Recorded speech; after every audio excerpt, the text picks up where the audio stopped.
সবাই খাতা কলম নিয়ে নোট করার জন্য রেডি তো? আমি শুরু করছি। জীবনে তো এমন সময় আসে তাই না, যখন মনে হয় কিচ্ছু ঠিকঠাক চলছে না, সবকিছু কেমন যেন উল্টো পাল্টা।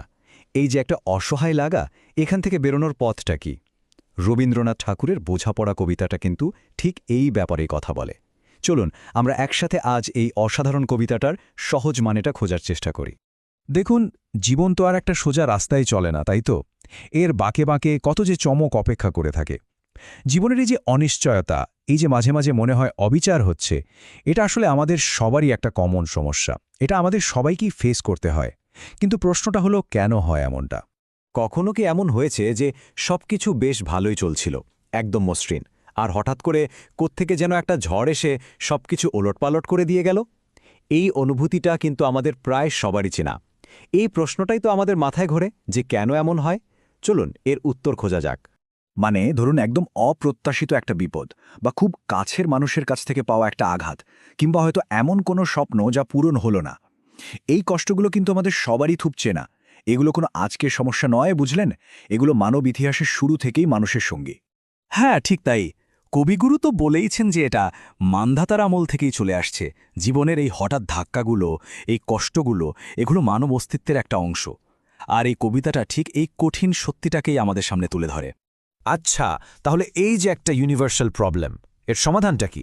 এখানেই রবীন্দ্রনাথ ঠাকুর আমাদের একটা পথের সন্ধান দেন তার বোঝাপড়া কবিতার মধ্যে দিয়ে। এটা আসলে শুধু একটা কবিতাই নয়, এটা যেন জীবনের সাথে মানিয়ে চলার একটা গাইডবুক। বোঝাপড়া, এই শব্দটার মধ্যেই কিন্তু আসল রহস্যটা লুকিয়ে আছে। দেখুন, এর একটা মানে হলো কোনো কিছু বোঝা বা উপলব্ধি করা, আবার আরেকটা মানে হলো একটা মীমাংসা বা অ্যাডজাস্টমেন্ট করে নেওয়া, মানে জীবনের বাস্তবতাকে মেনে নিয়ে তার সাথে একটা শান্তি স্থাপন করা। তার মানে আসল কথাটা কি দাঁড়ালো? বাইরের পৃথিবীর সাথে ঝগড়া করার আগে আমাদের ভেতরের জগৎটাকে শান্ত করতে হবে। আর এই ভেতরের শান্তিটা তখনই আসবে যখন আমরা বাস্তবতার সাথে একটা ব্যক্তিগত বোঝাপড়া করে নিতে পারব। চলুন দেখি কিভাবে সেটা করা যেতে পারে। কবিতাটার গভীরে যদি আমরা একটু ঢুকি, তাহলে দেখব খুব সহজ কিন্তু অসম্ভব শক্তিশালী একটা দর্শন রয়েছে। আর এটাই হলো সেই চাবি যা দিয়ে জীবনের অনেক জটিল তালা খুলে ফেলা যায়। ভালো মন্দ যাহাই আসুক, সত্যেরে লও সহজে। এই একটা লাইনের মধ্যেই যেন পুরো কবিতার আত্মাটা ধরা আছে। এখানে সহজে মেনে নেওয়ার মানে কিন্তু হেরে যাওয়া নয়। এর মানে হল বাস্তবতাকে ঠিক সেভাবে দেখা, যেভাবে তা ঘটেছে, কোনো অহেতুক রাগ বা অভিযোগের বোঝা না চাপিয়ে। আর এটাই হলো আসল মুক্তির প্রথম ধাপ। তবে এখানে একটা ভুল বোঝাবুঝির জায়গা আছে। সহজে মেনে নেওয়া মানেই কিন্তু দুর্বলতা নয়, বা হাল ছেড়ে দেওয়াও নয়। এটা আসলে একটা খুব অ্যাক্টিভ আর পাওয়ারফুল স্ট্র্যাটেজি। মানে জীবনের ঝড়ের মধ্যে নিজেকে শান্ত রাখার, ব্যালেন্স রাখার একটা উপায়। অপ্রয়োজনীয় যুদ্ধ এড়িয়ে শক্তি বাঁচিয়ে সামনে এগিয়ে যাওয়ার একটা সিদ্ধান্ত। বেশ, ফিলোসফিটা তো বোঝা গেল, কিন্তু প্রশ্ন হলো এটাকে আমরা রোজকার জীবনে কাজে লাগাবো কিভাবে? চলুন এবার সেই প্র্যাকটিক্যাল দিকটা একটু দেখে নিই, যেটা কবিতাটা আমাদের শেখাচ্ছে। এই বোঝাপড়ার রাস্তায় হাঁটার জন্য কয়েকটা স্টেপ আছে। প্রথমত, যা ঘটেছে সেটাকে মেনে নিতে হবে, অস্বীকার করে লাভ নেই। দ্বিতীয়ত, কষ্ট হলে সেটাকে চেপে না রেখে বের করে দিতে হবে। কবি বলছেন প্রয়োজনে কেঁদে মনটাকে হালকা করতে, কারণ কান্না অনেক সময় আধারে আলোর কাজ করে। এরপর ভালো হোক বা মন্দ, যা সত্যি তাকে মেনে নিতে হবে।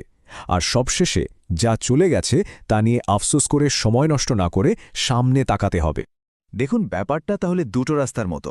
একটা রাস্তা হচ্ছে শুধু আফসোস আর অভিযোগের, কেন এমন হলো, আমার সাথেই কেন হলো, এইসব ভেবে ভেবে অতীতেই আটকে থাকা। আর আরেকটা রাস্তা হলো বোঝাপড়ার, যেখানে আমরা পরিস্থিতিটা মেনে নিয়ে শান্তিতে সামনে এগিয়ে যাই। কবিতাটা কিন্তু আমাদের ঠিক এই দুই রাস্তার মোড়ে এনে দাঁড় করিয়ে দেয়। এখন কোন পথে যাব, সেই সিদ্ধান্তটা কিন্তু আমাদেরই নিতে হবে। জীবনের একটা খুব কঠিন কিন্তু একই সাথে খুব মুক্তিদায়ক সত্যি হল, এখানে কোনো একজন মানুষ বা কোনো একটা জিনিস অপরিহার্য নয়। হ্যাঁ, কেউ বা কিছু হারিয়ে গেলে কষ্ট তো হবেই, কিন্তু পৃথিবী তার নিজের নিয়মে চলতেই থাকে। এই বিশাল পৃথিবীতে জীবন কখনো থেমে থাকে না। আর একদম শেষে এই লাইন দুটো, এটা যেন জীবনের প্রতি আমাদের পুরো দৃষ্টিভঙ্গিটাই নাড়িয়ে দেয়। অনেক সময় কঠিন পরিস্থিতিতে মনে হয় বেঁচে থেকে আর কি হবে, কিন্তু মৃত্যু যখন সত্যি সত্যি দরজায় কড়া নাড়ে, তখন হঠাৎ করেই মনে হয়, আরে এত কষ্ট, এত যন্ত্রণার পরেও তো এই বেঁচে থাকাটাই আসলে সবচেয়ে সুন্দর। এই পুরো আলোচনার শেষে একটা প্রশ্ন ভাবার জন্য থাকল। আমাদের জীবনে এমন কি কোনো সত্যি আছে, ছোট বা বড়, যার সাথে একটা বোঝাপড়া করে নিলে মনটা আজ অনেকটাই হালকা হয়ে যেতে পারে? এই একটা ছোট্ট পদক্ষেপই হয়তো আমাদের ভেতরের অনেক বড় একটা শান্তির শুরু হতে পারে।